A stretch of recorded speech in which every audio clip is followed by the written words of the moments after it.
भोगी त अब रउआ सासू माँ, और देखत रही कैसे एक एक करके सब केहू के रउआ से दूर कर दे।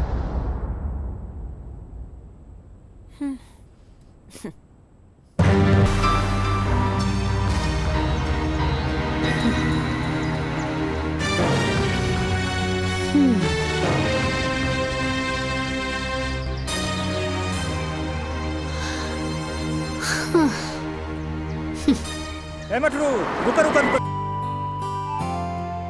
राम जी माई, तहरा भी का जरूरत रहे? केहू के भेज के हमरा के बुलवा ले रह तू? कभी कभी ना हमार ममता ई बात का अनुमति ना देवेला। वैसे भी आज हम तो उससे अनुमति मांगे आइल बानी। अनुमति?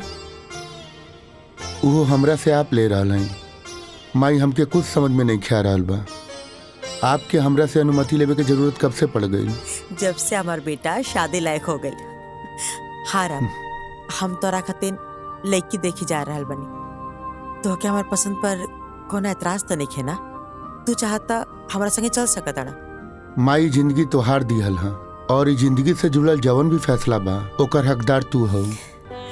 हमके तोहार पसंद पे कोनो एतराज नहीं खे हमाई। तो ठीक बा, हम आवता नहीं। ठीक बा माई।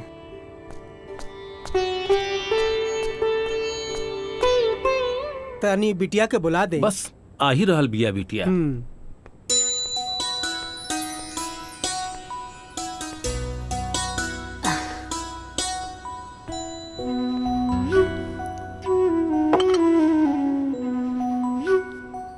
ली चाय पी।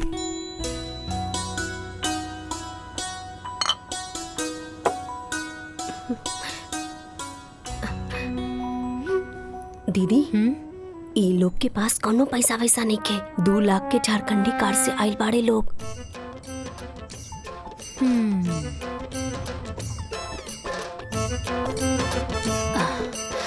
का काम करेनी? हमार नाम शेखर है। नाम ना, काम का करेनी? हमर खुद के बिजनेस बा। अच्छा अच्छा। का बिजनेस बा? मसाला के। मसाला के बिजनेस बा। आप त रउआ टर्नओवर कितना बा? टर्नओवर बाबूजी बता दो। ई का पूछा था? टर्नओवर कितना बा? हमरा के नहीं मालूम। उठ। ए बुढ़ऊ, कब रखा?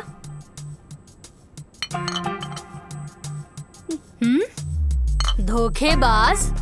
अरे ई लोगन के ना बाबूजी कोनो बिजनेस नहीं खे, ना मसाला के ना कुछ। अरे हमके तो लागता कि आटा के चक्की भी ना बा इन लोगन के लगे। ई लोगन के जब टर्नओवर के मतलब नहीं खे पता तो ई लोगन के का मालूम बा? और अभी ले तू लोग बैठल का बाड़ा? उठा उठा। अरे बाबूजी लड्डू ले ली।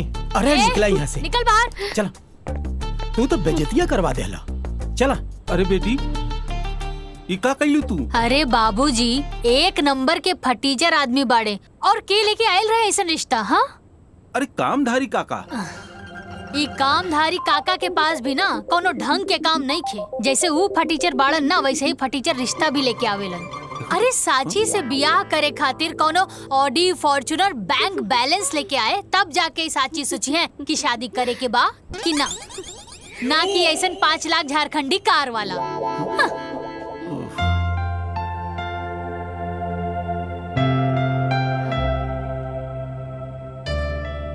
हाँ। प्रणाम। नमस्ते।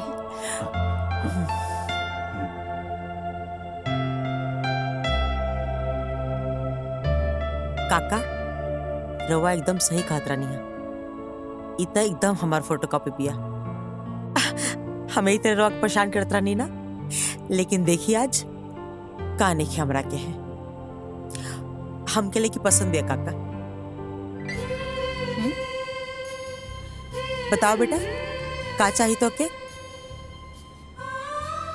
जौन चीज कहबो ना, एगो फोन कॉल पे तोरा सामने आ जाए। जौन गाड़ी कहबो ना, हरा लाल पीला सब। पैसा का कोनो कमी नहीं की। तो निश्चिंत होकर खर्चा करा। जिंदगी भर खर्चा करबो ना, तब वो खत्म ना हो।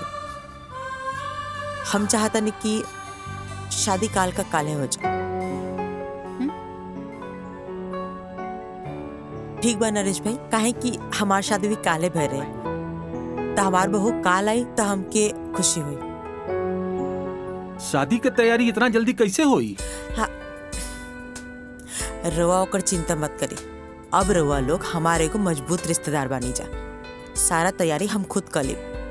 आप लोग के खाली हो जा खड़ा रहे के पड़ी। लेकिन एगो शर्त बा। जी? शर्त का बा? ज्यादा कुछ ना, हम जैसे से कहब तो के खाली वैसे वैसे करत जाए के बा। आज जैसे से तू करत जेबू वैसे वैसे तहार तरक्की हो जाए। फिर जिंदगी भर बैठ के आराम से जीवन का मजा लिया।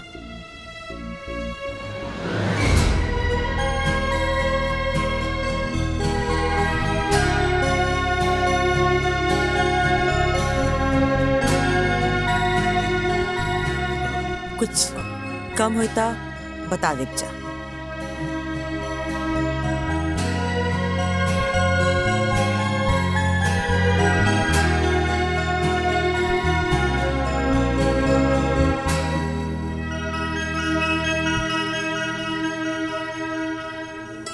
रख ला, आशीर्वाद है।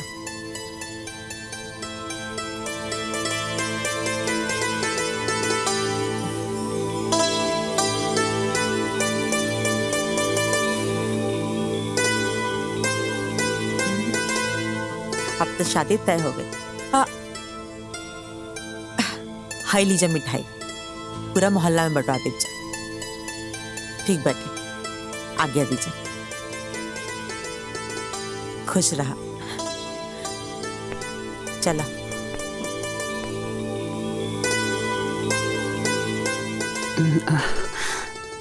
बिना लड़का देखे शादी के लिए हाँ कह दे लू? छोड़ी ना माई, अब रिस्क ले लेनी तो ले लेनी। अरे बेटा, कल शादी हो जाएगा, घर बस जाएगा, ओकरा बाद देखल जाई कि कौन केकरा के इशारा पे नचावता। अरे बेटी, उ देवकी के हम जाने ली। उ बहुत लोभी, लालची और स्वार्थी औरत बिया। कौनो बात नहीं खेमाई। अरे हमरा के भी तो पता चले कि वो खास काम और जरूरी काम उनकर का बा। काहे परेशान बड़ा? नहीं नहीं, कुछ नहीं। माँ का फोन है। हाँ माई, प्रणाम। खुश रहो बेटा, बहुत खुश रहो। ई कहत रहने के पैसा मिल गया ना? हाँ माई, मिल गई। ठीक बा। अच्छा सुने का जरूरी बात, हम ना राम का ब्याह तय कर दिल बानी। का बात करत रहे? अब भैया तैयार हो गए शादी खातिर? हाँ, अब ब्याह काले बाटे तो क्या आवे के बाद जरूर से आ जाइए। माई, बाकी एजा हमार दोस्त लोगन भी बारे। तो का हो गई, सबके ले लिया। अच्छा लगी, बाराती करी सब लोग। तो ठीक बा माई, ठीक बा, प्रणाम। हाँ चल, खुश रहो बेटा। का बोल रही है मम्मी? राम भैया के शादी तो फिक्स हो गई बा। अच्छा। हाँ। हमनी सब के चले के बा बारात में। पर पापा? या तो हर पापा तो ऐसे भी हमने के शादी ना होके दी है। तो चला हमार दुनिया में।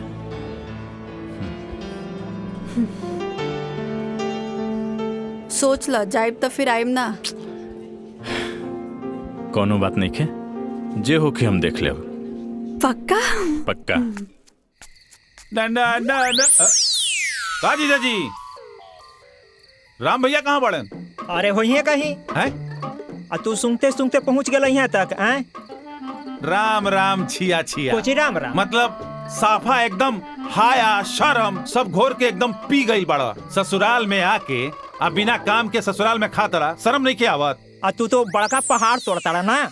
अरे तो हम जाके नौकर हैं, हम काम करे नहीं। देखत नहीं खी कि दिन भर कितना काम करता रहा। हैं? साथ में राम के दोस्तों हैं। ई कमाल शरीर है, फूल के गुब्बारा हो गई बड़ा। अरे मर्दाना शक्ति जगावा। आए एजा से औरत के लेके निकला ठंडे ठंडे। बात करो तोड़ा, देख अभी देख नाश्ता आई गर्मा गर्म। ये लेके आई, ये लेके आई। अरे हमर मेहरारू लेके आई। अच्छा। बैठा चुपचाप। ऐसन बात बा, मतलब दीदी तोरे खातिर नाश्ता बनावे गइल बाड़ी। हाँ हम देखत बानी। हाँ तो देख ली, देख ले। आ गई ले राम भैया। मटरू, हाँ बैठा बैठा। सामे से ढूंढा तानी, कहाँ पड़ा तुम? इनका के जरा सा समझावा। ई सब काम धाम छोड़ के इस ससुराल में पड़ल बड़े, यही जा खात बड़े, यही जा पियत बड़े, शर्म वरम सब खत्म हो तू गए। तो पहाड़ तोड़ता काहे जिया जी के परेशान करत ताड़ा मटरू? छोड़ दी। ठीक देखा बा। आ गई, देखा नाश्ता आ गई। खींच तू बैठा बैठा बैठा बैठा। अब ही तो कहत रहला हमार डर से खाना बनावे, नाश्ता बनावे। दीदिया कहाँ कुछ कहत रहनी, कहाँ कुछ कहत रहनी। वाह भाई वाह वाह, हे भगवान हे भगवान। नाश्ता लो, नाश्ता करो। भैया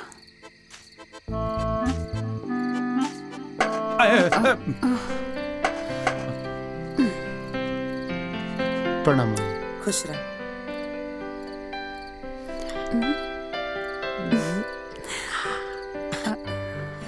माई मिठाई कौन है खुशी में? खुशी ई बाटे कि हम अपना राम का ब्याह तय कर दिल बानी। अब ब्याह काल्हे बाटे। माई लक्ष्मण की कॉल कैलू? हाँ हाँ, तोरा लक्ष्मण के फोन कर दिल बानी। ऊ कल आ जाए, तू परेशान मत हो। फिलहाल तो हमरा संगे चला, तोहर कपड़ा खरीदे के बाद। चला।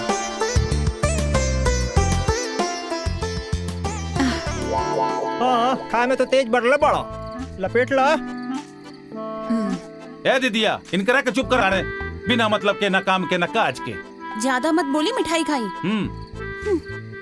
ब्याह तय हो गई, हमरा के केहू कुछ बतेबे न कइल। कबो कबो तो संदेह होला कि हमू ई घर के दमादे न हई, हैं कि कुछ और है। बतावा, अभी कुछ कामो न कैनी है, आ कल बियाहो बा, न कपड़ा सिलवनी आ न कुछ खरीदारी करनी। समय कहाँ बा? वाह वाह वाह। जेकरा लगे ई घर में खाली समय ही समय बा, ऊ कहता कि हमरा लगे समय ही नहीं खे। है ना? अरे अपने ब्याह वाला कपड़ा लता पहन के चल चलिए बराती। अच्छा और का? ठीक है बा। हाँ अरे चुपचाप चली ना यहाँ से। जा जा निकल जा। धीरे बोला न तो गलवा के नस फट जाए। हाँ चला निकला। अरे मिश्री मलाई खैला और कैला तन बुलंद, अब खैया शकरकंद।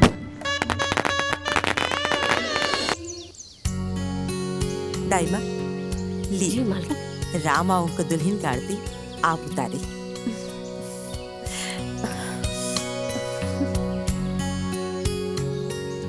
घर में नया बहू के आरती एगो नौकरानी करी का? ये नौकरानी ना हमार दाई माँ बड़ी। दाई माँ मतलब नौकरानी ही होला ना? दाई माँ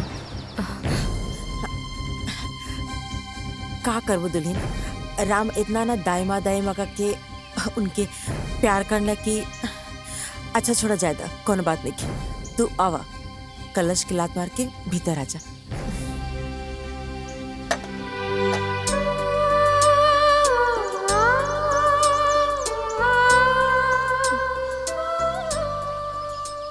ला, दुल्हा दुल्हन खातिर दूध भी आ गई। आप सब भौजी के परेशान न कर, ठीक है?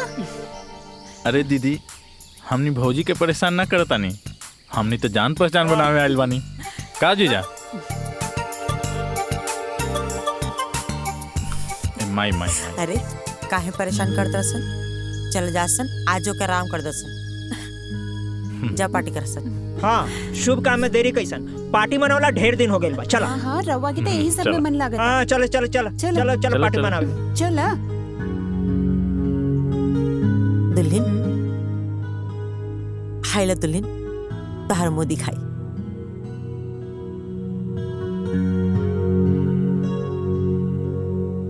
पूरा 5 लाख कहा।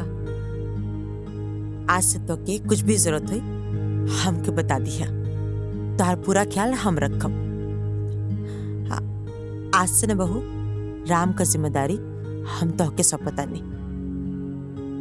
राम के तू अब अपना मुट्ठी में रखिया। जाना तो ना, हर औरत के अपना पति के ना अपना मुट्ठी में रखे के चाहिए। कहे कि मर्द का जात था कभी भी बिगड़ सकेला। और एगो दूसर बात, जबले हमार काम ना हो जाए तबले तो के राम से दूरी बना के रखे के पड़ी, ठीक बा ना? आज जब तक राम तहार सारा बात ना माने लागे और तू जैसन कहा उसने ना करे लागे, तब तक हमार बात याद रखिए, ठीक बा ना? आज जैसे समय आई हम तो एक काम बता दे, तू बस वो छोटा सा काम कर दिया, फिर तार जिंदगी आजाद हो जाए, फिर आराम से अपन जिंदगी एंजॉय करत रही है। जी सासू माँ, हम समझ गई नी। रउआ जैसन कहब हम वैसे नहीं करब। शाबाश, चलो ठीक बा, अब तू आराम कर।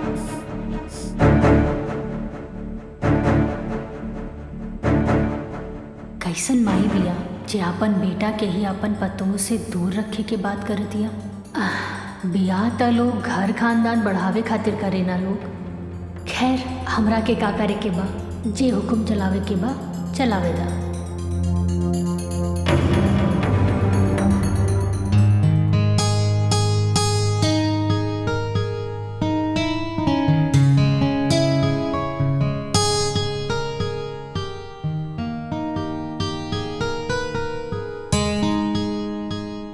माई के पसंद के माने के पड़ी। ऐसा लगा था कि आसमान से चांद उतर के हमरा सामने आके बैठ गइल बा। अखिया खोलबू, कुछ बोलबू, या पूरा रात अखिया बंद करके ही बिता देबू? अखियाँ एक शर्त पे ही खोलब। का शर्त बा? पहले रउआ हमरा के वचन दी। ठीक बा, हम वचन देतानी। कहा ना जी कि सब कुछ इतना जल्दी भइल कि हम एक दूसरे के ठीक से जान पहचान भी ना पौनी। बस हमके थोड़ा समय चाहिए ताकि हम रउआ के अच्छे से समझ सकी और एक दूसरे के जान सकी। ठीक।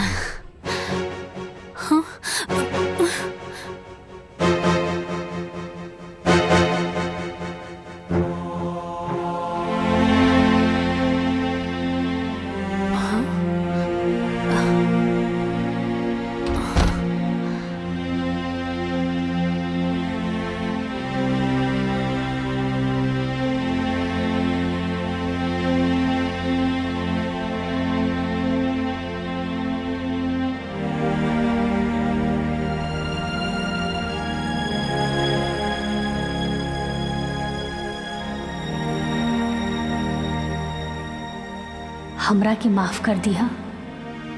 थैंक यू भगवान जी। रवा तो हमरा के सब कुछ दे देनी, बस कुछ दिन के बाद बा, ओकरा बाद हमने के एक हो जाई।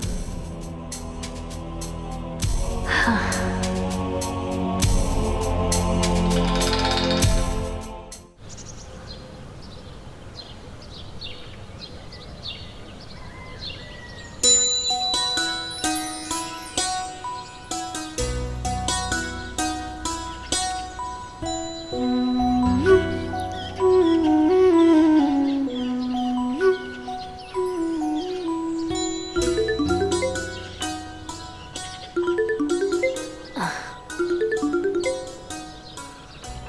माई प्रणाम। खुश रहा बेटा, बहुत दिन हो गए तोरा से बात कैले। कैसन बाड़ू माई? हम एकदम ठीक बानी बेटिया, तू बतावा। हाँ हाँ सब ठीक बा, हम हो ठीक बानी। और साची तोहर सास कैसन बिया? माई सासू माँ तो बड़ा रहस्यमय बाड़ी। का कहेली का सोचेली वो खुदे समझेली। सुन बेटिया, हम तोरा के पहले भी बतैले रहनी, नजर रखियो ओकरा पर, बहुत खतरनाक बिया उ। अच्छा ये सब छोड़ा माई, ये बतावा कि बाबूजी कैसन बाड़े? ठीक बा बेटा। पूछत रहले कि साची के फोन आयल कि ना? ठीक बा माई, अब हम फोन रखत आनी, बाद में बात हुई। ठीक बा? ठीक बा।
बेटा जी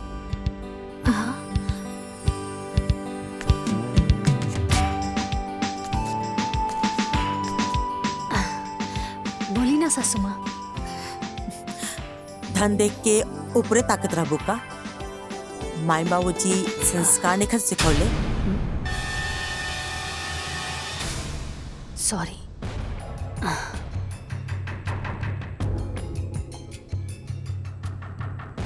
भोरे भोरे ना तोहार नजर हमरा पाँव पे होके के चाहिए। आ ओकरा बाद दाई माँ का संगे किचन में। आ बाकी काम देखे खातिर त अभी हमार हाथ पर सलामत बा। ठीक बा ना? बकरा के माई कब तक खैर मनाई। आज राउ टाइम बा, चलाला हुकूमत। कल हमार आई त हम बताई। दुखा गल का? कोई बात ना, आगे से ध्यान रखिए। आगे से हमसे पूछे बिना उन्हें मत जिया।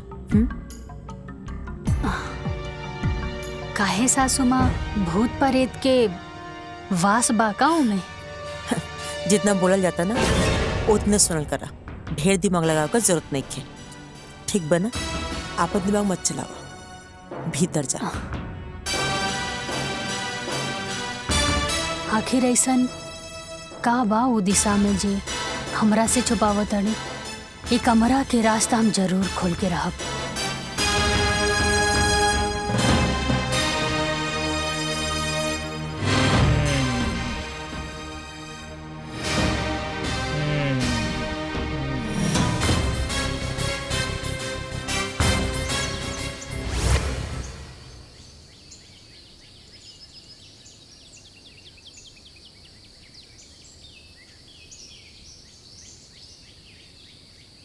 भौजी तने एक मिनट। हाँ बोली ना पाहुन, का बात बा? बैठे अब बैठे। बैठी ना रहुआ।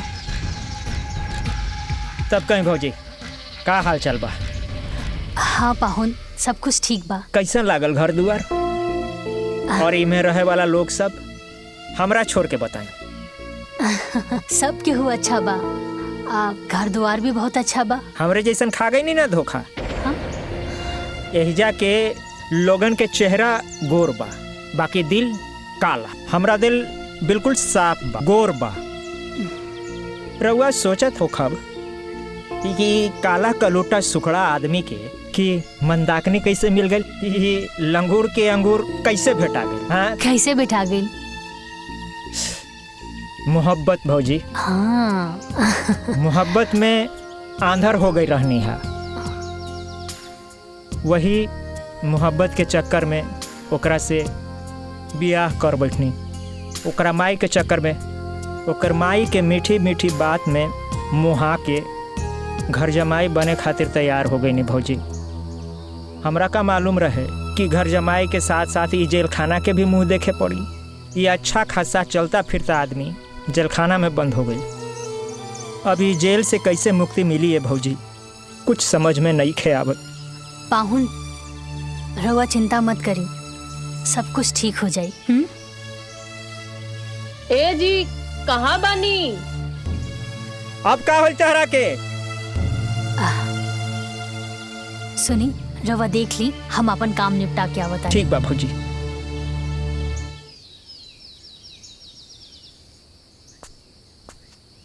अरे प्रिया, अभी तक तू तैयार ना भइलू? चल फटाफट तैयार हो जा। जौकी लोग भी तैयार हो गए हैं, छोड़ दी है तरह। चला। ताकि तू फिर वहाँ आके हमारा इस्तेमाल कर सका। एक बात कान खोल के सुन ले लक्ष्मण, तहार झांसा में बहुत आ गई नहीं। अब यहाँ से हम कहीं न जाए। हम घरे जाए के सारा रास्ता बंद हो चुकल बा। प्रिया, हम तहरा से कहले बानी हम माई से बात करब। तू काहे इतना टेंशन लेता रू?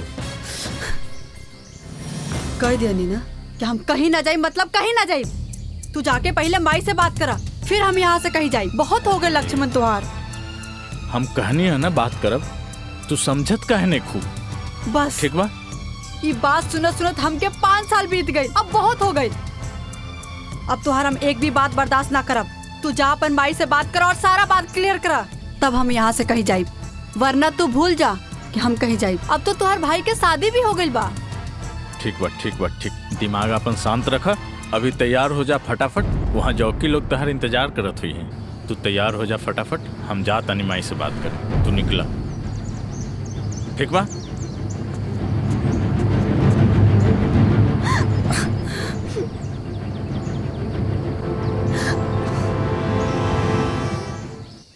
ई मटरुआ त दिन पर दिन लापरवाह भइल जाता। अभी ले खाना लेवे ना आइल। राम के खाई में देरी होता।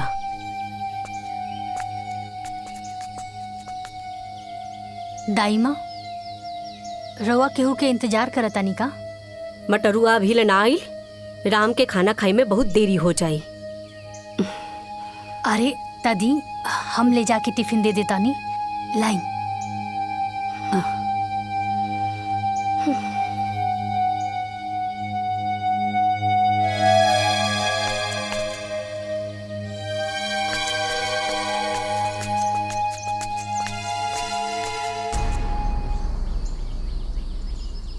बेटा जी, पति पर प्यार उमड़े लागल बा का?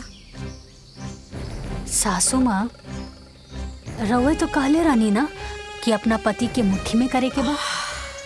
बस ये सब उहे के प्रयास बा। शाबाश, ई भइल ना बात। कहा तो का चाहिए? हमके तो बस राउर आज्ञा चाहिए। ठीक बाटे। आज से राम का टिफिन तू ही लेके जेबू। जल्दी जा, वो तो के गोदाम में भटैया अनाज जाए का समय होता ना। ठीक बा। और ये हमार बात याद रहे। जा। जी सासू जी।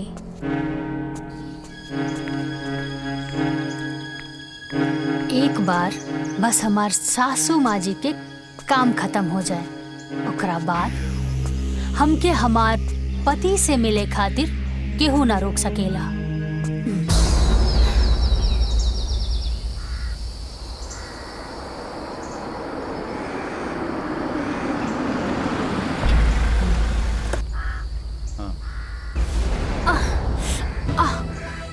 आराम से उठो, बिल्कुल आराम से। रुका। हम डॉक्टर के बुलावता नहीं। चलिए।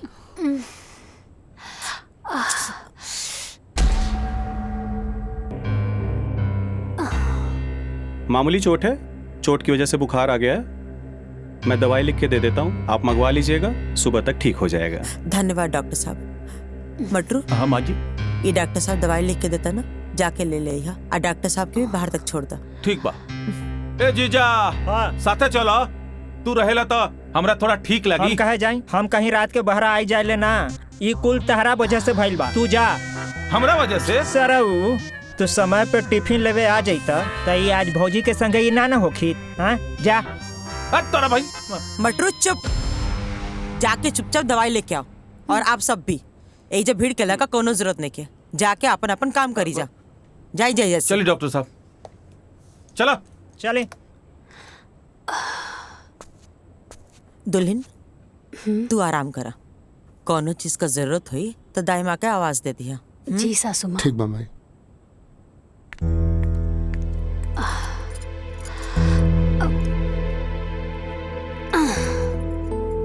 अरे रहे दी ना रहुआ, हमके कंबल दे दी।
सांची सोई दी ना। अरे उठा उठा के वो गेट पीट रहल बा। अरे बाप रे बाप दाई माँ, अरे ये जल्दी से हटाई, अगर देख ली ना तो सब गड़बड़ हो जाई। हटाई हटाई जल्दी करी ना।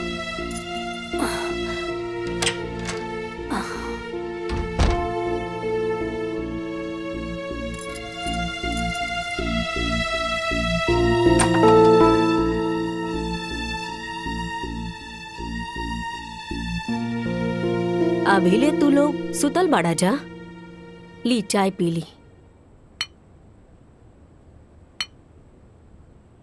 दाई माँ, एक छोटी सी गलती की वजह से रउआ अभी ले हमरा से नाराज बानी। आपन बेटी समझ के हमरा के माफ कर दी ना। हम तो तोहके ओ दिने माफ कर देने रहनी हा, तोहसे भला काहे नाराज रहब। तू तो लक्ष्मी बाड़ू घर के। जल्दी से तैयार हो जा, काहे की मालकिन 2 दिन खातिर बाहर जाए वाली बाड़ी। अच्छा ठीक, बहुत काम बा, हम जाता नहीं। हाँ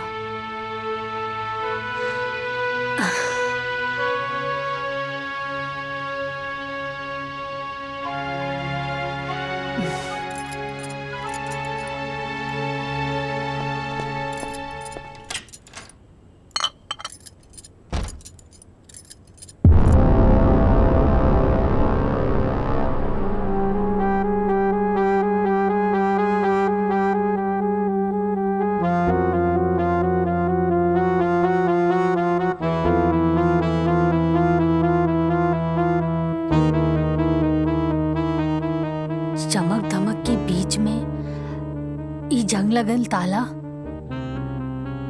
कहीं कमरा में कोनो राज तो दफन नहीं खे।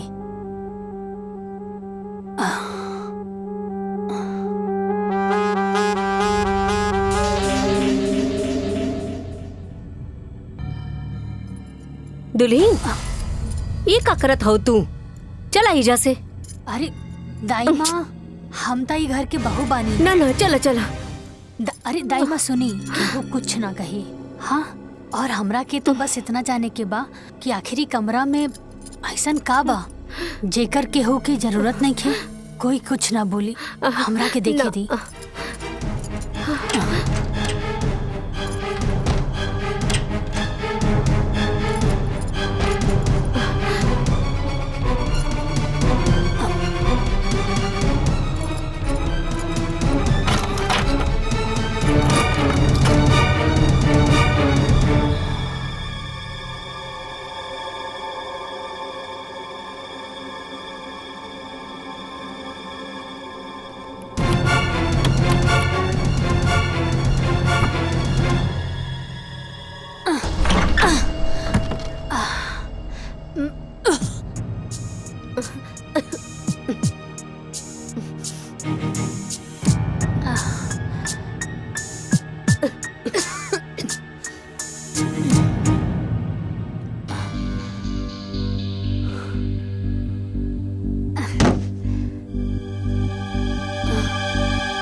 दाई माँ,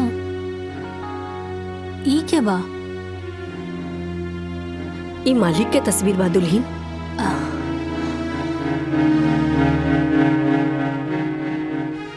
घर के मालिक और ऐसन जगह पर? अरे जब घर के मालिक के उचित स्थान नहीं के मिलल, तब बाकी लोगन के हालत तो बड़ा गड़बड़ हुई ना दाई माँ। हम मालिक के उचित स्थान जरूर दें। ना ना दुल्हीन, ना।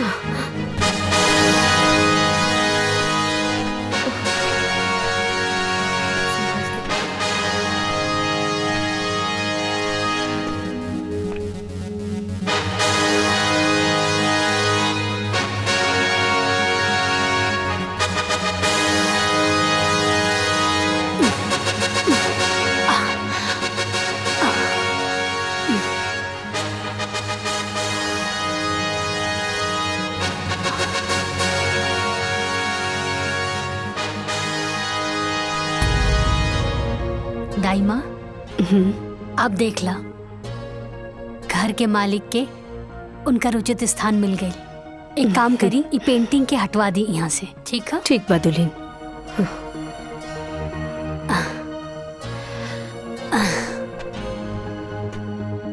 बाबूजी की फोटो वो कबाड़ खाने में, लेकिन काहे?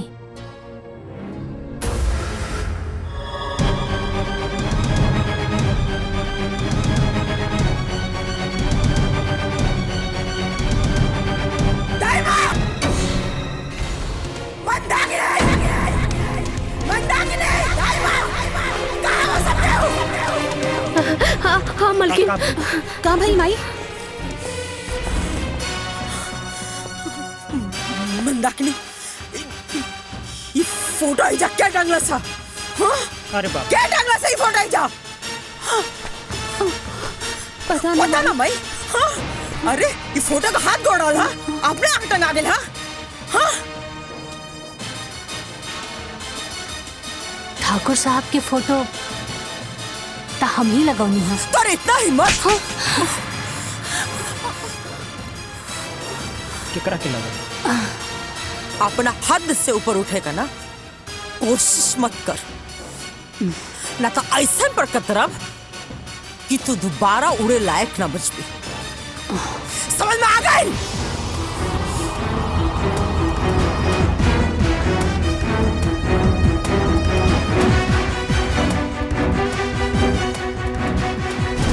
का भइल माई? कुछ ना बेटा, वो साची ना तोहर बाबूजी का फोटो लगोले बानी।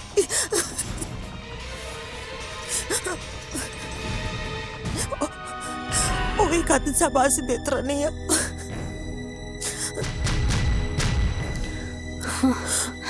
चुप हो जा माई, मत रो माई। माई हाँ, वो के कैसे समझाई कि वो आज ले उनकर फोटो इजा काहे ना लगौन।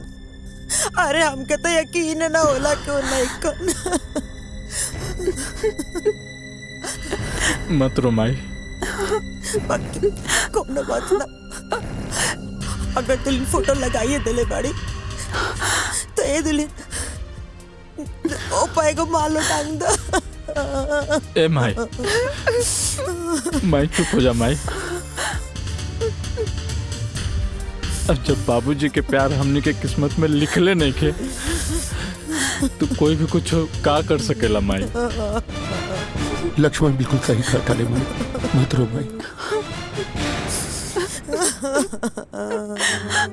माई चुप हो जा माई। देखी ना, फोटो में लागत अड़े कि अभी बोल पड़ी हैं। कितना आस रहे हमरो इनका से मिले के, लेकिन देखी आज मिलबो कहीं तो फोटो पर माला लटकल बा। चुप हो जाए माई। माई बाबूजी हमनी के छोड़ के ना गईले, हमनी के बीच में बाड़े। एगो फोटो खातिर इतना गुस्सा। ससुर जी की फोटो देखकर सासू माँ तो एकदम आग बबूला हो गई। अपना पति से इतना नफरत काहे? कुछ तो बात जरूर बा। आखिर सासू माँ के हमरा से ऐसा कौन जरूरी काम हा? कहीं एकर मतलब ई तना कि हमरा के हमार पति से ना मिले देवे के हिस्सा भी यह प्लान के बा। ना ता एगो सास अपन बेटा के अपन बहू से मिले खातिर काहे रोकी? हाँ।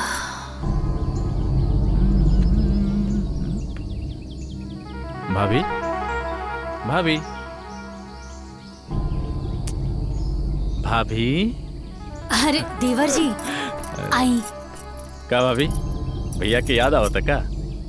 ना ना देवर जी, ऐसा कोनो बात नहीं खे। तो फिर इतना स्ट्रेस में तो पहले कबो ना दिखात रहने। का बात बा, तबीयत ठीक बा ना तोहार? हाँ देवर जी, तबीयत ठीक बा। कहाँ बानी?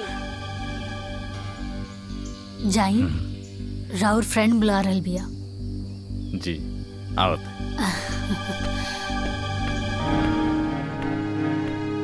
हाँ, आखिर केकरा से पूछी जे हमरा के सच बतावे। दाई माँ, हाँ दुल्हन, एक कप चाय मिली का? हाँ हाँ, अभी हम लेके आवतानी। हम गार्डन में बानी, ओइजा लेके आ जाइए। ठीक बा, हम वही जे लेके आ जाई।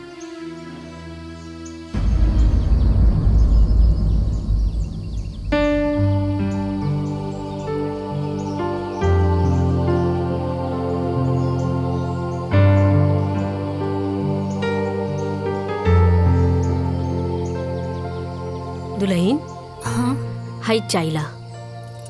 लाई दाई माँ।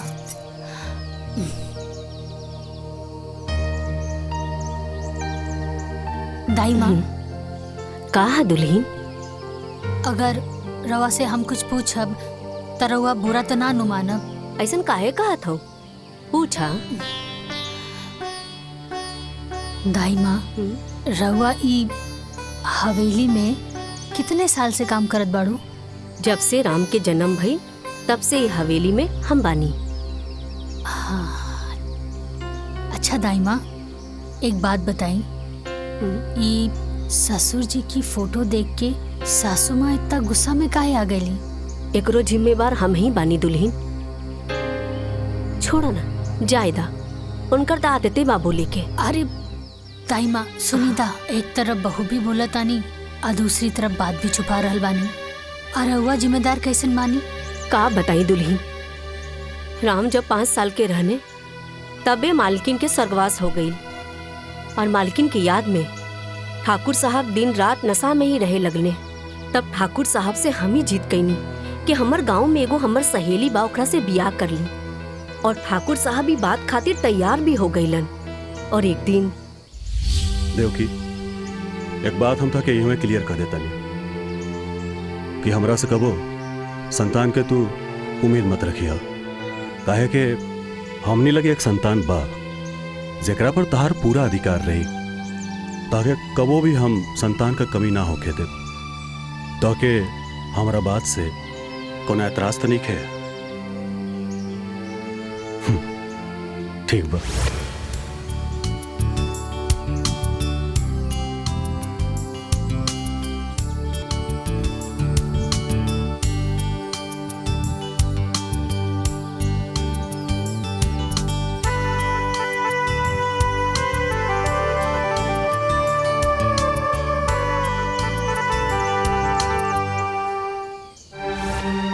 फिर का भइल? ठाकुर साहब जी के साथ का भइल? ठाकुर साहब के तो बड़ा दुख भरल कहानी बा दुल्हन। फिर देवकी के जीत के आगे ठाकुर साहब हार गईले। देवकी, कौने धर्म संकट में डाल देलू? हम तो से पहले ही कहले रहली नू कि हमके और बच्चा ना चाहिए, और फिर कहता नहीं कि एकरे बारे में ना सोचा। ठीक बा ठाकुर साहब, हम भी अभी ना जहाँ थका। देवकी, दाएं ने खबरदार, जो मरे एक बात कहलू। ठीक बा, तू जैसन कहबू उहे हुई, पर भगवान खातिर मरे के बात मत करो।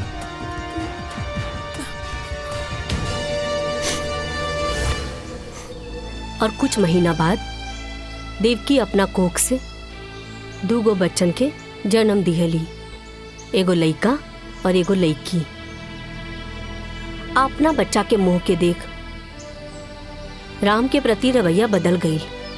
ठाकुर साहब भी देख के बहुत दुखी भइले, और हमरा से एक ही बात कहले कि गीता, हम ई बियाह कइके बहुत बड़ा गलती कर देनी, लेकिन कोनो बात ना बा, हम ई गलती के अपना जीते जी सुधारब, और एक दिन वकील के बुला लेने।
उरवा काका ले रनिया हाँ सौतेली ना तब जब रवा हमके सौतेली कहिए देले बानी तो अब हम रवा के बताई कि सौतेली का होले। तो रवा के का लगा ना कि रवा वसीयत बदल के जंग जीत लेनी। अरे जंग था अब शुरू भला। रवा आज से अभी से हमरा खातिर मर गई।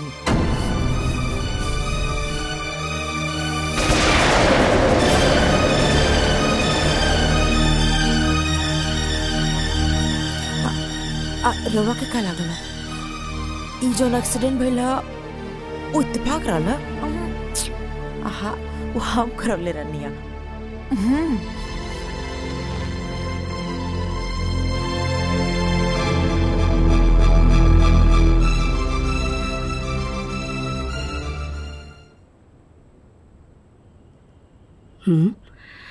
अरे मालिक कहाँ गए?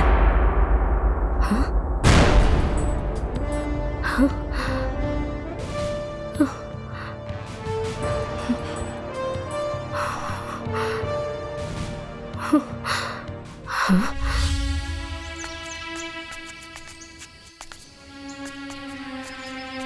ओकरा बाद ठाकुर साहब कहाँ गईनी?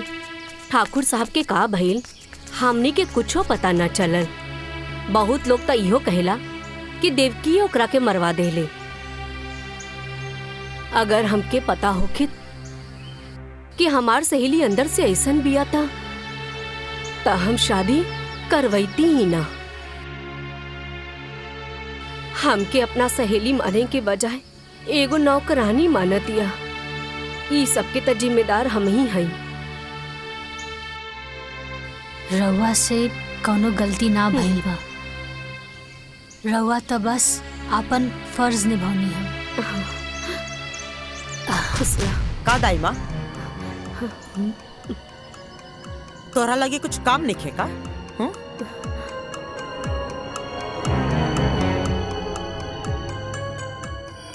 ए लड़की तू रुक।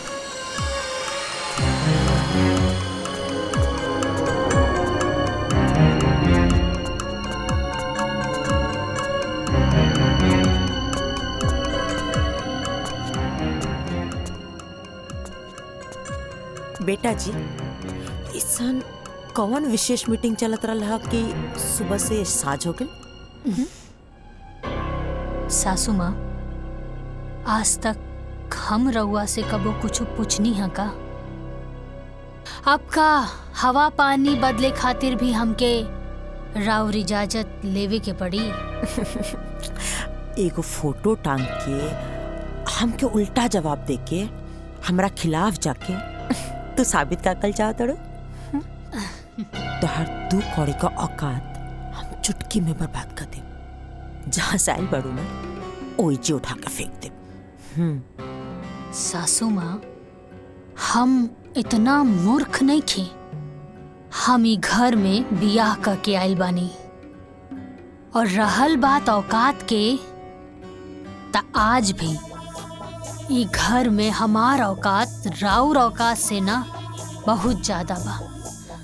काहे कि ई पूरा घर के मालिक हमार पति बाड़े। और रउआ के हमरा से कौनो काम रहल ना जौना खातिर रउआ हमरा के घर में लेके आईनी। हमरा के सब पता चल गई बा। रउआ के हमार सिग्नेचर चाहत रहे ना और हमार पति के अंगूठा। यही खातिर रउआ हमार पति के मूर्ख बना के रखनी और अपन बेटा के शहर भेज के पढ़ौनी लिखौनी। पता चल गई। ज्यादातर हम वो चारेली नागे नहीं जेके एक बार डसले पे नहीं तो उठ के पानी भी ना मांगेला। सासू माँ नागिन प्रजाति के त रउआ पार कर देनी, एमे कौनो शक नहीं खे। लेकिन रउआ नागिन ना, रउआ बानी आस्तीन के सांप। जे पालेला उहे के रउआ डसेनी। रउआ शायद ही भूल गईनी कि जौन हवा पानी में रउआ पल पोस के आयल बानी उहे हवा पानी में हमहू पल पोस के आयल बानी। यही से अगर रउआ नागिन बानी त हम बानी सपेरा, और हम हर वो नागिन के फन कुचले के हुनर अच्छे से जानी ले। राउर ई जोन गुरूर बा और ई जोन हुकूमत बा ना, एक दिन ओकरा के अपन पाँव के नीचे ना झुकावनी तो हमरो नाम साची ना।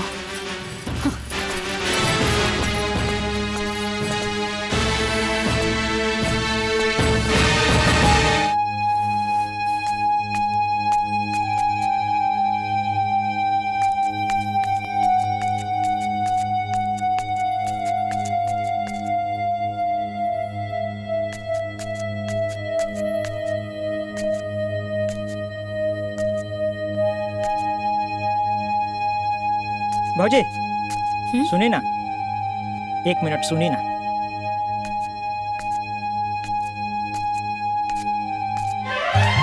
अरे हे दुर्गा, हे काली, हे लक्ष्मी, हे सरस्वती, हमरा कोनो प्रकार से ये घर से बाहर निकालिए भौजी, हमरा उद्धार करी। अरे बाहुनी, ई रउआ का कर रहल बानी? हाँ उठी, अरे पहले उठी। उठ गई नहीं, हम रउआ के बात मान गई नहीं, बाकी रउओ के हमारे को बात माने की हुई। बीए पास, पढ़ल लिखल है, अपन पैर पर खड़ा होखल चाहता नहीं, बिजनेस करल चाहत बानी, लेकिन वो हमार सास हमार राह में कुंडली मार के बैठल बाड़ी। भौजी कुछ उपाय करी। देखी हम रउआ के हिम्मत के देखले बानी, उ शेर बिया तो रउआ सवा शेर है। कोनो प्रकार से हमरा ये घर से बाहर निकाली है भौजी। You are iron lady. भौजी की जय। अच्छा सुनी पाहुन, हम जल्दी रउआ खातिर कुछ करब, लेकिन अभी हमरा के जाए दी, कुछ जरूरी काम बा, समझी? जी जी जी ठीक बा ना? जी भौजी, जाइन जाइन, लेकिन जल्दी ये कोशिश करब ये भौजी। लेकिन का भइल? बात नहीं करे के हमके। अरे लेकिन कुछ बताइबू कि का एक भइल? बार कहा तेले की बात नहीं करे के तो नहीं करेंगे। तो के एक ही बात बार बार बताए पड़ी, समझ में नहीं क्या हम का कहते नहीं। जा तू यहाँ से। अरे का हमार बात सुना, काहे इतना गुस्सा पर? लक्ष्मण, घर में अला कितना दिन हो गए, तू का के लेके आयल हमरा के कि भैया के शादी होते ही तुम माई से बात कर लेबा। अब तो भैया के शादी भी इतना दिन हो गई, तू का चाहता रहा तोहर घर में हम दोस्त बन के रही? तार जब मन करला तू मस्ती करे आ जाला। अरे इतनी बात माई से बात कर ला शादी के लिए, और तो के माई से बात करे में इतना काहे डर लगा था? तू ना बात कर सकेला तो बोला हम बात करी माँ जी से। तू हमार बात सुना, तू इतना हड़बड़ात काहे बारू? सही वक्त आते ही हम माई से बात करब। बहुत हो गल तोहार, ये बात सुनो सुनो हमके 5 साल बीत गई। अब तू जा यहाँ से, हमके नहीं क्या बात करके, तू जा यहाँ से। सुना, अरे वाह, ये तो कमाल हो गई। देवर बाबू शहर से डिग्री ना बीवी लेके आयल बाड़े, और ये खबर से घर वाले बेखबर बा। हरी तो ब्रेकिंग न्यूज मिल गई साची। आई सासू माँ, बता बतानी। मलकिन, नाश्ता में इतना देर? हाँ, लेके आ बतानी। यहाँ को नाटक मत करिए, ओके? पीछे लड़ियाल चला तारू। यही से बैठी ना, यही से बैठी।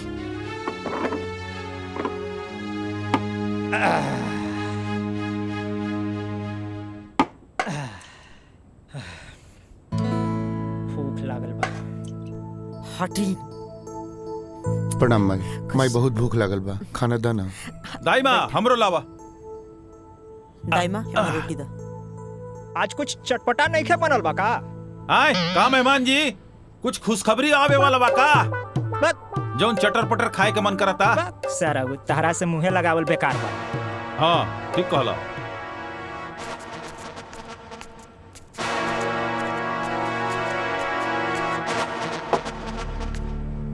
दाई माँ हमरो दा भूख लगल बा। हाँ ठीक बा।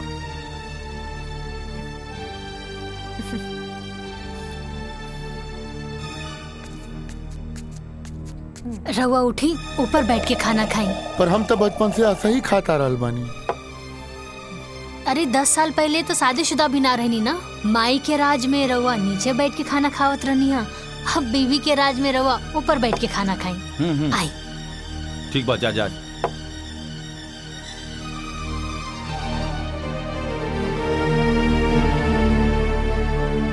आई बैठी। हाँ राम, एजे बैठ के खा लो। अब तू घरवाली जी वाला हो गल बाड़ा, अब हमार बात का कौन रही? ना माई, ऐसन बात नहीं है। अगर तू कह तो फिर हम वही जगह जाके बैठ जाए। हाँ, ना ना बेटा, कौनो बात ना, आज से तो एजे बैठ के खा। माई एगो रोटी दाना। हाँ हाँ। ये पूरा घर के मालिक हमार पति बाड़े।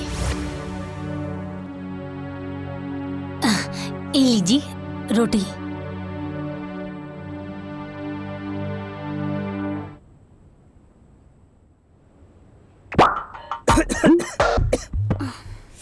कितना तीखा भाई सब्जी।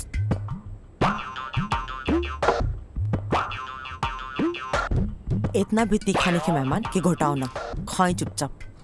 तोहरा से चुपचाप ना बैठल जाला का, चुपचाप खाई ना। ए दीदिया, अरे इनका उड़द तीर पकड़े के आदत पड़ गई बा।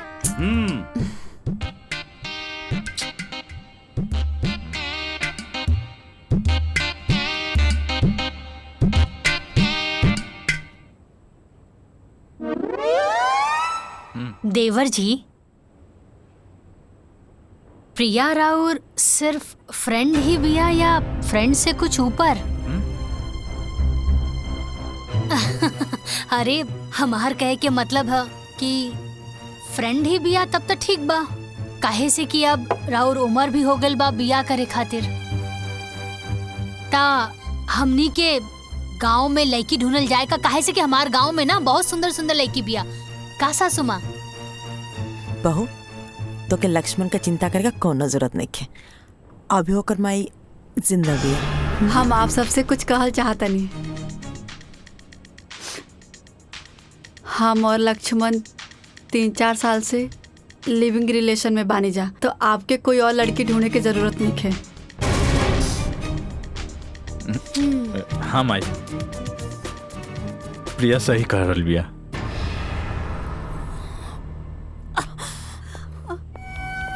माई माई,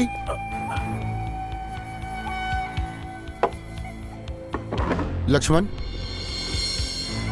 लक्ष्मण, जा जाके माई से तू माफी मांगा। भैया तू हो चला ना। ना हम न जाए, तू जाके माफी मांगा। ठीक।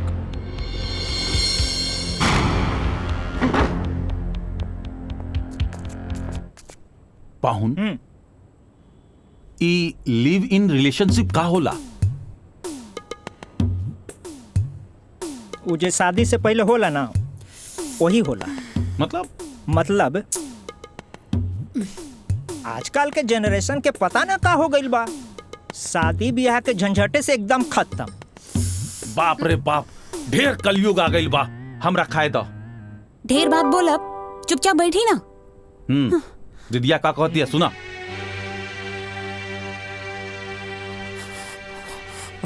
पानी सर से ऊपर जाए लागल बटे, अब जल्दी कुछ ना कुछ करेगा पड़ी।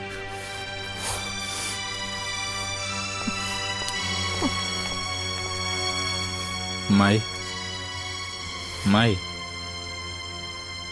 ए माई, नाराज बारी का? नाराज काहे होई? हमार शौक, हमार अरमान, हमार गुरूर का गला घोट के पूछे तड़ा कि माई नाराज बाड़ी। अरे 3 साल से ये बात हमसे छुपा के रख ली। आज जब बतावे का बेरी आई है, जाके दूसरा से बोल ले हा, तो उन्हीं का ठान के रख ले बड़ा संग ना कि हमार अरमान पर पानी फेर कर हम बसन। माई हम रोज हिम्मत करके तरह से कहे के चाहत रहनी, बाकी मुंह तक बतवे ना आवत रहे। माई हमके माफ कर दे माई। माई तहार दिल तनिको दुखावे के हमार मन न रहे। माँ जी हम लोग के माफ कर दी। अब तो देखा जा सच्ची, तो से ई घर का झाड़ू पोछा अगर ना करोनी ना, तो हमरो नाम देव की ठकुराई नहीं।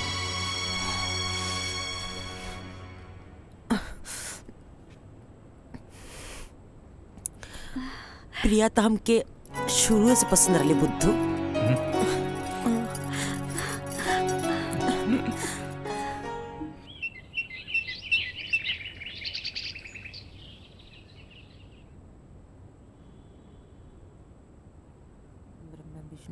महादेव गंगे काशी विश्वनाथ गंगे हर महादेव गंगे काशी विश्वनाथ गंगे हर महादेव गंगे काशी विश्वनाथ गंगे हर महादेव गंगे काशी विश्वनाथ गंगे हर महादेव गंगे काशी विश्वनाथ। दाइमा जी मालकिन। अरे पूजा का थाली पूरा घर में दिखा दे।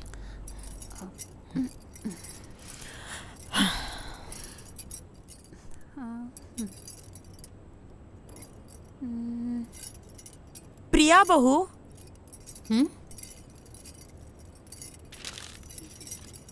ए हमार बहू। हाँ माँ जी। बहू आवतनी। निक लगा था ना।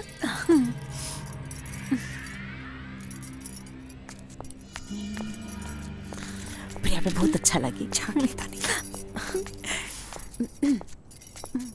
हाँ माँ जी। आओ ना हमारा लगे बैठा। हमार चांदनी है बहू।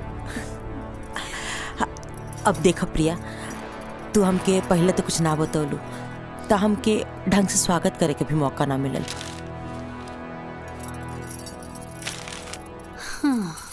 ना तो हम इतना धूमधाम से तुम्हारा स्वागत करती ना कि जमाना का खुलल का खुलले रह जाए। बाकी कौन बात ना, अभी भी देर नहीं के भइल।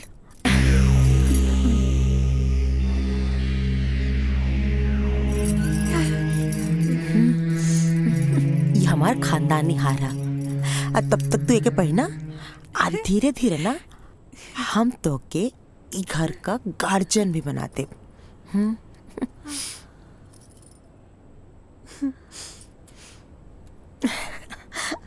प्रणाम भाई। खुश रख। लक्ष्मण। हाँ माई। प्रिया का मम्मी पापा जी के ना संदेशा भेज दो कि हम लोग से रिश्ता का बात कर चाहते नहीं। माई हम तरह से बोले के भूल गई नहीं। प्रिया के माई बाबूजी हमेशा खातिर छोड़ के चल गई ने।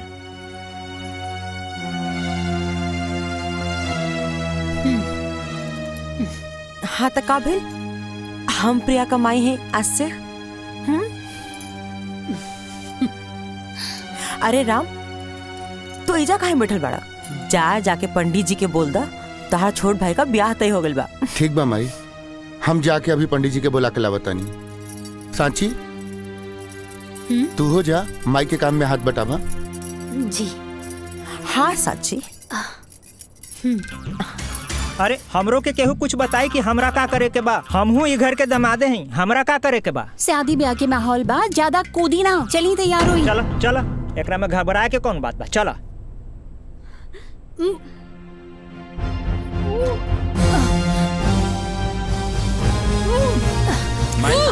माई असली भाभी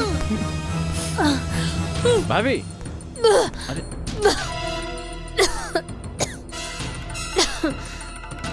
और ये तहार खुशी देख के मुंह बनावती है। चाय दे जरती है। हाँ तो हई देख, हई सन हमारा लगी कम से कम 10 को बा। का बोल भाभी? भाभी ठीक तो बानी ना?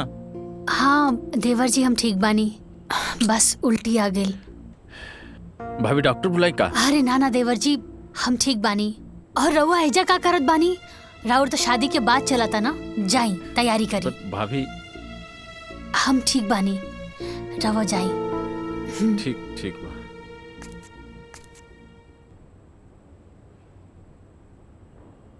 हाँ।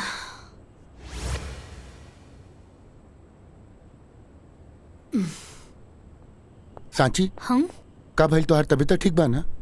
हाँ हम ठीक बानी। लक्ष्मण बतावत रहे कि तोरा उल्टी भइल रहे नीचे। खुशखबरी बा।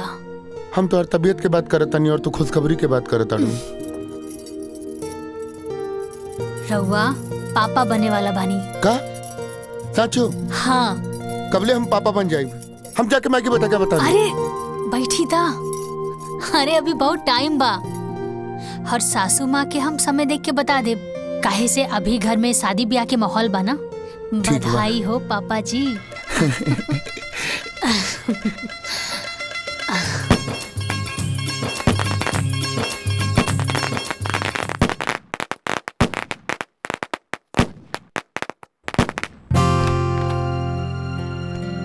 प्रिया, हम आवतानी भाभी के देख के।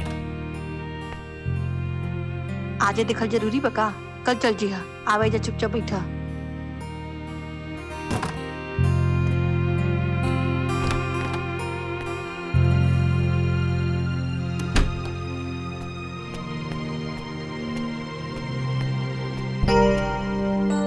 का भइल भाभी?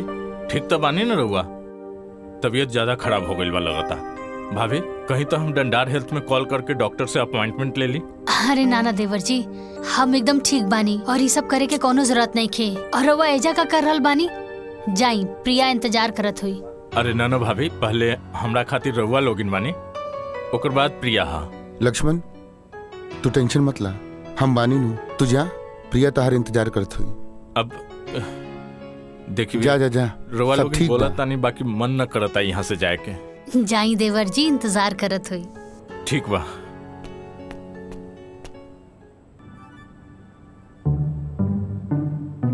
एक बात बताई, सच में हम बड़ा किस्मत वाला बानी जी, हमके ऐसन देवर जी मिलल बड़े। हाय तोहार मुंह दिखाई। बहुत अच्छा बा, बहुत यूनिक बा। लक्ष्मण कहाँ बा प्रिया? उ गइल बड़े साची भाभी के देखे, बीमार बड़ी। हमार तो अपने लेकर पराया हो गई बा। हमार लड़का मतलब? प्रिया, ओ राम हमार अपन बेटा ना हा। अरे उ सौतेला ह, सौतेला। हम बहुत कोशिश करेनी कि लक्ष्मण ओकरा से दूर रहो, लेकिन वो तो भैया भैया करके एकदम भगत बन गइल बा। अब तू ही सोच दुल्हन, का हम इहे दिन खाते न ओके पढ़ौले लिखौले रहनी हा कि वो जाहिल गवार का पीछे पीछे घूमत रहो? हाँ, बाकी प्रिया, अब हम ये चाहता नहीं ना कि तू लक्ष्मण के अपना मुट्ठी में रखा। हाँ, कोशिश करिए कि लक्ष्मण जितना हो सको वो नौकरन से दूर रहो। हाँ हाँ, ठीक बाटे, तो अपन ध्यान रखिए, ठीक बा? आराम करा।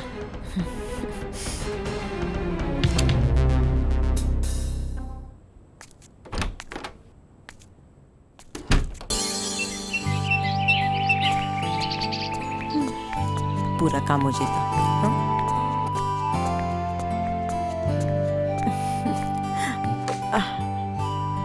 प्रणाम माई। तू भी बैठ जा बेटा।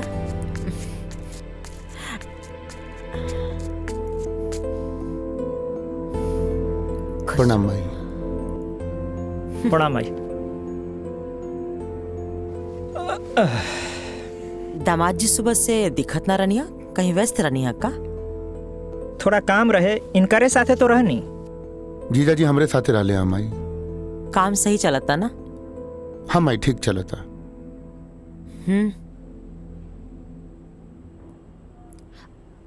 सुनी ना देवर जी। हाँ भाभी। जीजा जी के रवा लोगन से कुछ बात करे के रहल हा। हम कहाँ कुछ कहनी हा। हाँ, कहत रहनी है कि सिनेमा। जीजा जी, रवा तो कोनो बिजनेस की बात करत रहनी है ना? हाँ हाँ, याद पड़। हम चाहत रहनी है कि हम बिजनेस शुरू करल चाहत रहनी है। बाकी यहाँ ना जौनपुर में अपने जिला। ये तो बहुत अच्छा बात बा माई। बढ़िया बात बना, लेकिन एकरा खातिर तो धन चाहिए। तई में परेशानी का बा? टिकट हम बना देता नहीं, अब फाइनेंस का व्यवस्था माई कर दी। वाह, ससुरार होखे तो ऐसा। सासू माँ तो साक्षात लक्ष्मी है। दामाद जी, रवा के नहीं लागत कि रवा आजकल मेढक नियर ढेर फुत करता नहीं? माई, जीजा जी अपना जिला जौनपुर में व्यापार करे के प्लान कैले बने। राम बेटा, इकुल इनका बस का बात नहीं है। वो जैसे बाना उनके ओसी ही रहता।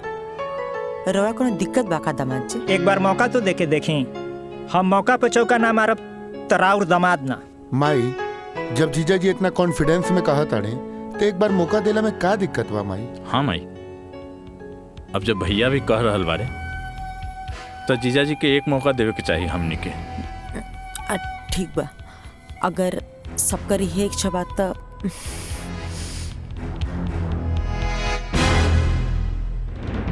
जिया जी हमरा टिकट बना देता नहीं। ला खाली हम अकेले थोड़े जाई। अब बिजनेस बा तो नया नया बिजनेस शुरू करब तो हिसाब बखरा खातिर कोई तो चाहे न, साथ में मंदाकिनी जी हैं तो काम आसान हो जाए। अरे हाँ जीजा जी तो एकदम ठीक तक कह रहल बाड़े। अब देखी ना, सासू माँ ससुर जी के गैला के बाद ये पूरा हवेली के खानदान के बिजनेस अकेले संभरले बानी। कुल हिसाब किताब अम्मा जी अकेले देखत बानी, और हमनी के भी देखी हमनी कैसे पूरा अपन ससुराल के जिम्मेदारी उठावत बानी। अब अगर मंदाकिनी जीजा जी के साथ में जई हैं तो उनके बिजनेस में बढ़ोतरी होई ना। का अम्मा जी सही कहा तानी ना? तो ठीक बा जिया जी, हम दोनों जना के टिकट बना देता नहीं। हाँ देवर जी कर दी।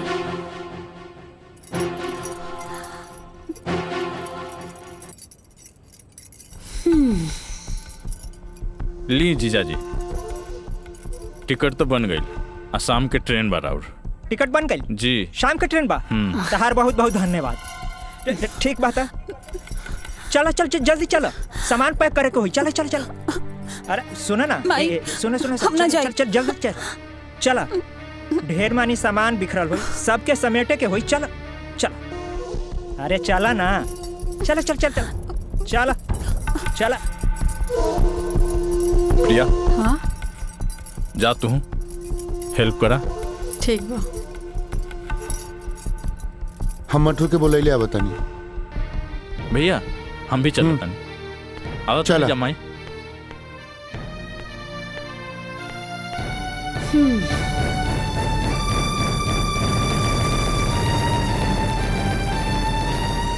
तो के कर खामियाजा भुगते पड़ी लड़की। भोगी तो अब रउआ सासू माँ, और देखत रही कैसे एक एक करके सब केहू के रउआ से दूर कर दे।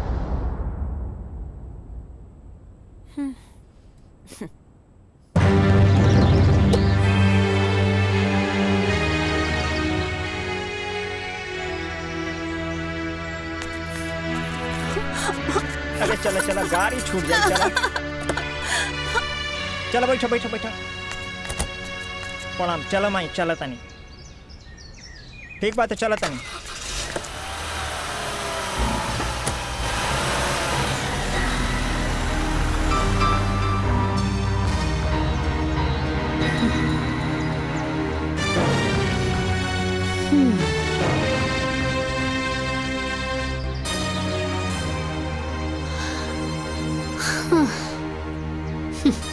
ए मटरू, रुको रुको रुको रुको।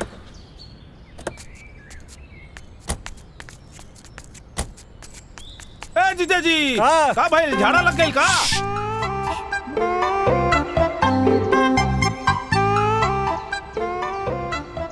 हे भगवान, हमरा ससुरारी के रास्ता के मुंह ना देखे के पड़े। हे भगवान, हमरा इस सास के दोबारा मुंह ना देखे के पड़े। हे भगवान, यहाँ के सारा अनौती पनौती सब यहीं रह जाओ। एक सेकंड हो गई। सबसे बड़का पनौती के तो लेके जाता कहाँ? अब हमरा का मालूम कहाँ ले जाता है? चलो चलो जल्दी चलो, ट्रेन छूट जाई महाराज। चलो चल चल चल चल चलो।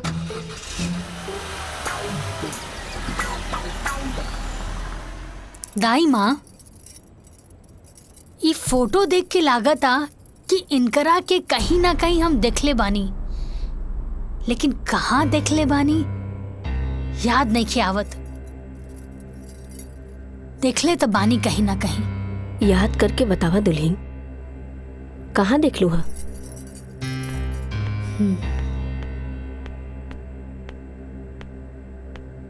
दाई माँ, एक कप कॉफी मिली का? हाँ अभी अभी लावतानी। ठीक बा।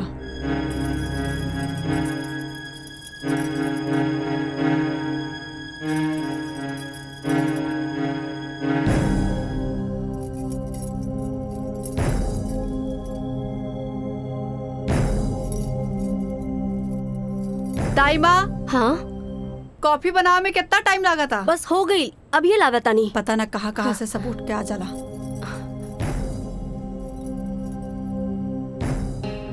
इला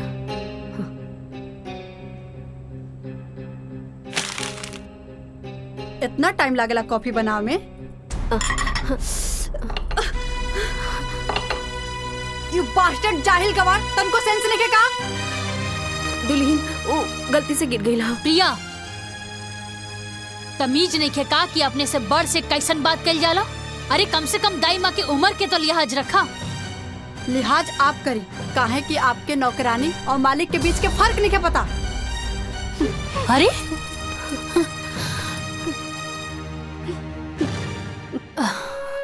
दाई माँ, दाई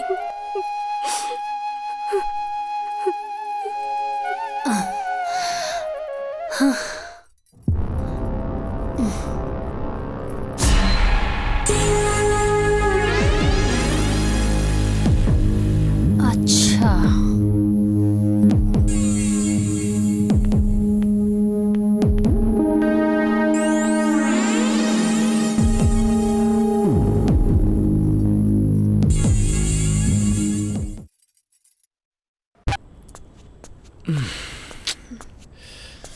अरे वाह, का बात वाह, आज तो कुछ ज्यादा ही सुंदर लगा तारू। का भाई प्रिया, चलो हमके टॉवेल दे, नहाए के पड़ी, बहुत देर चुनचुना था। जा जाके अपन भौजी से मांग ला। अब भौजी कहाँ से आ गई ली? प्रिया, हमके तो कबो कबो लागत था ना कि तू हमार पहले वाली प्रिया हो ही ना। शादी के बाद एकदम बदल गई लू। अरे चलो भाई, टॉवेल दा, देह नोचता। देह नोचे चाहे माथा, गवार वाला काम करे में बड़ा मजा आवेला ना। गवार मजदूर के साथ रहत रहत तू मजदूर हो गल बड़ा। अगर मजदूरी करे कला तो इतना काहे पढ़ला लिखला? प्रिया, अपना जवान के लगाम दा। का गलत बोलता नहीं, मजदूर के मजदूरे बोलम ना। प्रिया, वो हमार भाई हा। भाई या तो का गवार हा? प्रिया, लक्ष्मण,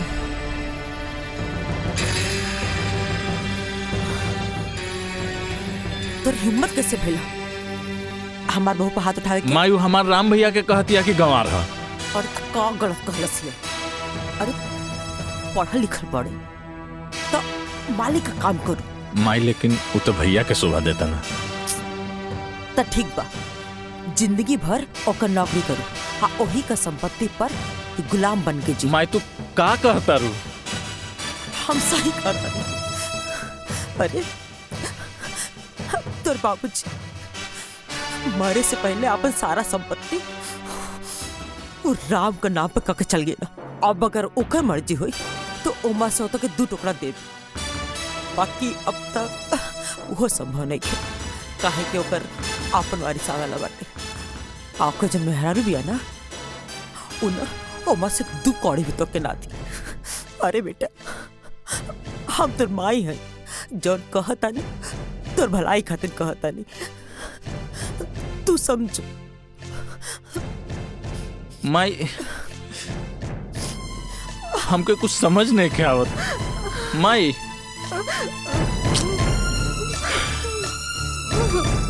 का हो रहा बस समझ में नहीं के आती। राम भैया, राम भैया, ओ राम भैया। अरे का हो मधुसूदन? ए भैया, हमनी चंदा मांगे आयल रहनी जा। अच्छा, हम देता नहीं। कितना चाहिए? ना ना भैया, आप भैया रहे दी, राम भैया के भेज दी, हमनी को उससे ले लिहल जाई। ठीक बा, भेजा तानी।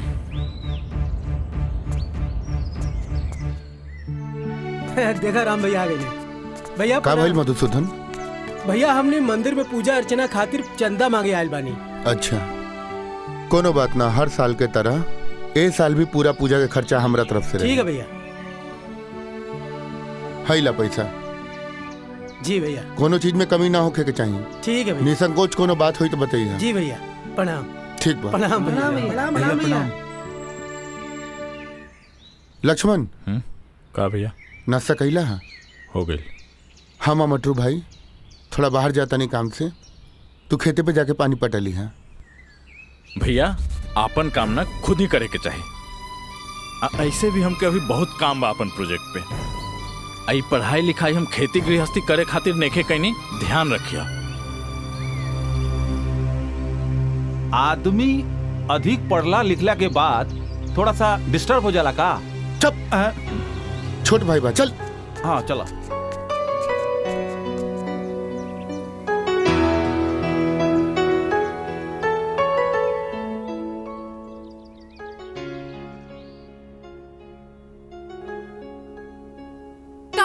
मजदूर बोलम ना। जिंदगी भर की ओकर नौकरी कर, हाँ ओही का संपत्ति पर गुलाम बन के हम सही अरे तोर बाप मरे से पहले अपन सारा संपत्ति वो राम का नाम पे करके चल गया। अब अगर ओकर मर्जी हो तो उमा से तो तू टुकड़ा दे और खाली फोने में बात करता बका मैं मिले के मन ना करेला। तार भैया का जन्मदिन भी आवे वाला बाटे, हो सके तो समय निकाल के आ जाइए। अगर मजदूरी करे कला तो इतना काहे पढ़ना लिखला।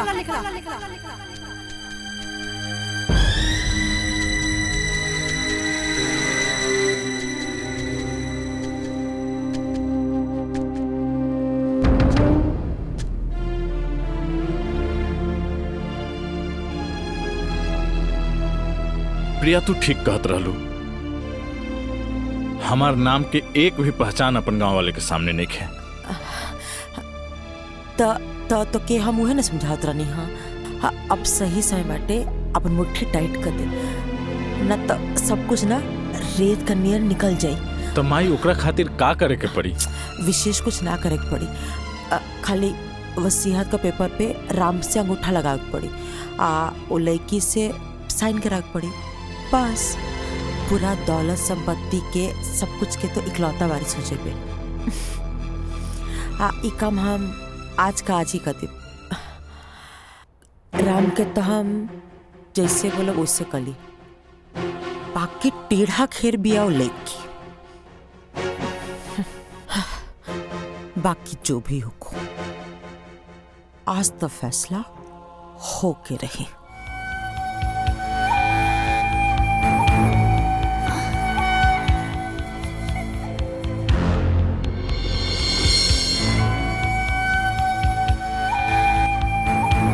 देवर जी,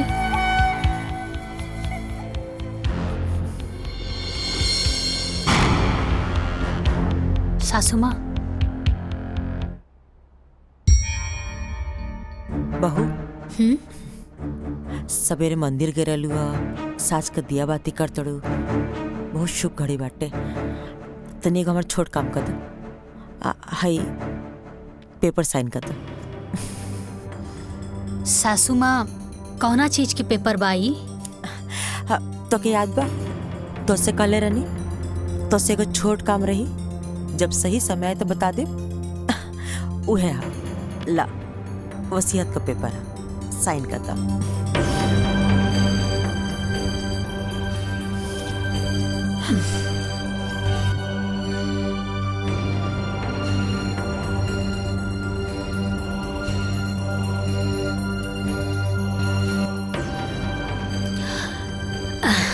ब्रह्मा विष्णु महेश भी कही है ना सासू माँ, तब वो जाकर हम पेपर पे साइन ना करब। भाभी कर दी साइन। अच्छा एकर मतलब कि सब लोग एक हो गए बाड़ा, कोनो दिक्कत नहीं के। रउआ सब लोग मिल के भी ना हमरा सामने कुछ नहीं के। और सासू माँ, जब रउआ हमरा से हारे लगनी तापन पतो और बेटा से मदद लेवे लगनी। अरे रउआ के कुछ ता शर्म करे के चाहत रहे। हाँ, इतना प्यारा देवर जी के मन में भी रउआ जहर घोल के रख देनी। अरे छी बार भाभी, अगर एक शब्द भी और हमार माई के खिलाफ निकलल तो हमरा से बुरा कोई न होई। हाँ, हटी देवर जी हटी। भैया अब समय आ गइल बा, हुकुम के इक्का के।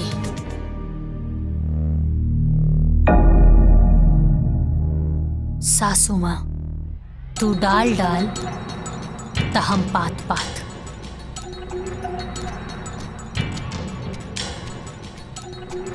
प्रणाम माई। खुश रहो। राम। हाँ माई। माई कहाँ बेटा? ठीक बा। कैसन रहा दिन? सब अच्छा रहे माई। बिजली ना रहे तो सिंचाई ना हो पाएगा। कल हम करवा दे। कोनो बात ना। राम जी माई। तुझसे कुछ मांगब तो अपने माइक की देबा? माई सब तो तोरे बा, का चाही तारा के? आज तक तू हमरा से कुछो नहीं के मंगलू। कुछ चाही नहीं, बस ये पेपर पर तारा अंगूठा चाहिए।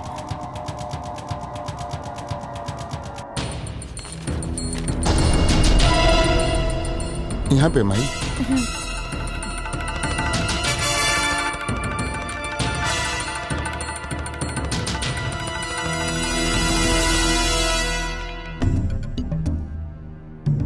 बस बस कहा करने बेटा कि अगर साची के बोल के भी साइन करवा दे तो अच्छा रहे।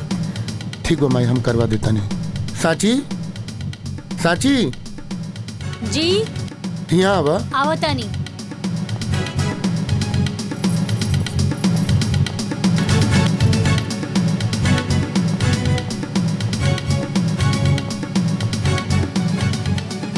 का भैल जी? साची है पेपर पर साइन कर दा। रउआ क देनी का? हाँ हम अंगूठा लगा देनी है। रउआ भी ना इतना सीधा बानी। ए लेकी हमरा के ज्यादा टाइम नहीं है, चुपचाप जल्दी से साइन कर। सासू माँ, रउआ गलत जगह प्रयास करतानी।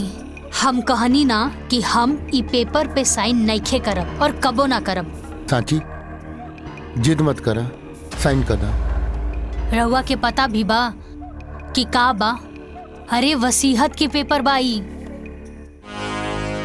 ए लेकी ते चुपचाप साइन कर बिक्की। हाजे तोर सुहाग के मिटा के रख दी। अगर रउआ के मारे के बा ना तो हमरा के मारी। तो के मार के का करब? तो क्या तोर बच्चा के ते घर में नौकर बना के रख। माई ई तू का कहा ताड़ू? उहे जौन तू सुनत बोल चुपचाप अपन मेहरारू का कि साइन करो पेपर पर। साची साइन कर देना। माई के काहे गुस्सा देवा बता? माजी देखत क्या बनी? गोली चला दी। ना माई, गोली चलावे के बात ना भइल देखो सौतेला भाई पे इतना मुंह दे काहे दिखाओ दिन माजी गोली चला दी। सौतेला? तहार दिमाग खराब हो गेल बा। ये सब का बोला तारू? प्रिया सही कर दिया। ईरान तो हर सौतेला भाई हो।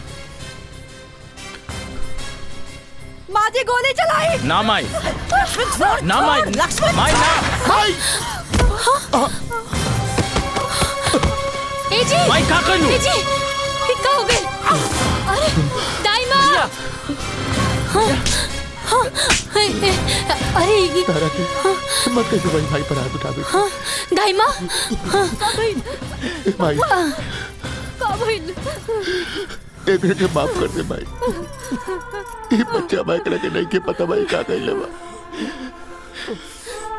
अरे 9 महीना भाई कोख में रख के अपना खून के दूध बना के पिया मिली तब बेटा दुनिया देखे के लायक बनेला। ए भाई ई का कर देलू भाई? अरे एक बार हमरा बोल के तो देख तू। तोरा के सब बत्ती चाहत रहे ना, हम अपन जान निकाल के तोरा कदमों में डाल देते। भैया भैया भैया बेटा बेटा राम भैया आखिरकार तू हमरे बेटा के मार दे ले। माई यही खातिर ब्याह के लाइन लड़ी तारा। माई का कर देलू माई? कौन जन्म का बदला ले तारू तू? लेके चले अस्पताल लेके चलिए। लेके चलिए। राम जल्दी जल्दी जल्दी।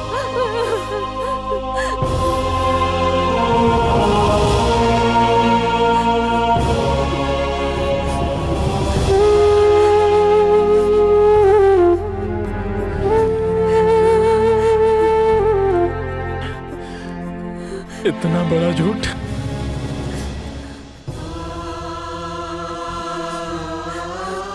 हमके तो तू कहले रहलू हमार बाबूजी ना बारे।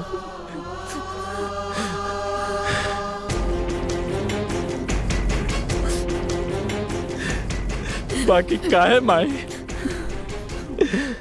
काहे ऐसन कैलू?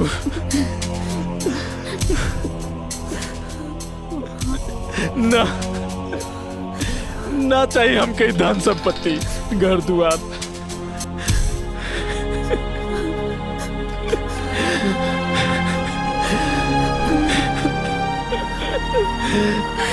ना चाहिए।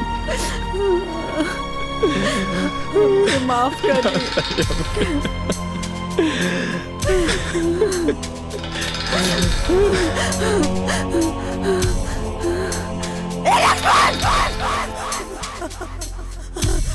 लक्ष्मण! लक्ष्मण!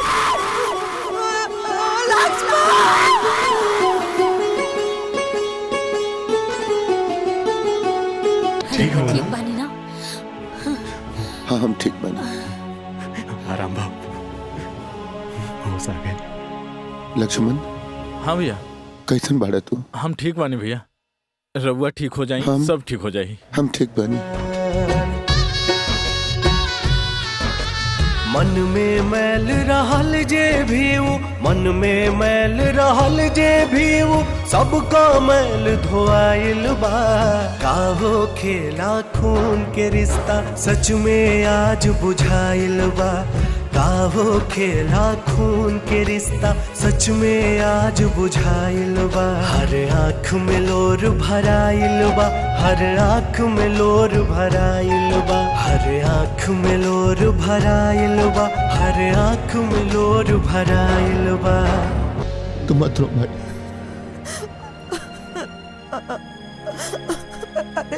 तोरा हमरा से थोड़ा भी नफरत ना होला? हर कोनो बात से कबो हम बुरा मन लिया माई। मत रो माई, मत रो माई। तू माफी मत मांग माई। अगर हमरा से कोनो गलती भइल बा तो हमरा के माफ कर। हम ठीक बानी माई। माई मत रो ना माई, मत रो।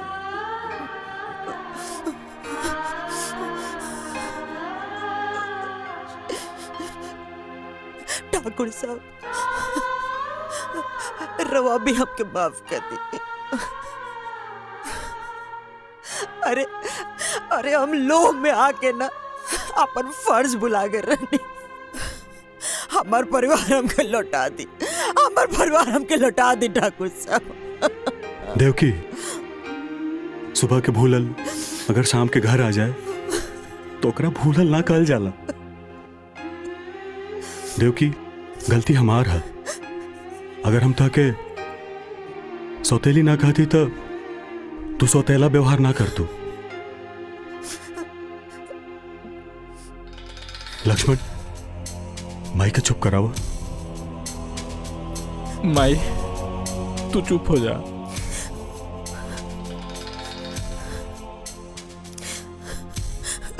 बहू, हम सबसे बड़ तो हार गुनाहगार बनी। अरे तू तो हमारा घर का लक्ष्मी रहलू, लेकिन हम तोरा संगे कितना गलत कही, कितना गलत। तो कि जौन सजा देवे बा तू हमके दे दा, बाकी हमके माफ कर दो। माई माई, रउआ के प्राश्चित कैला के कौनो जरूरत नहीं खे।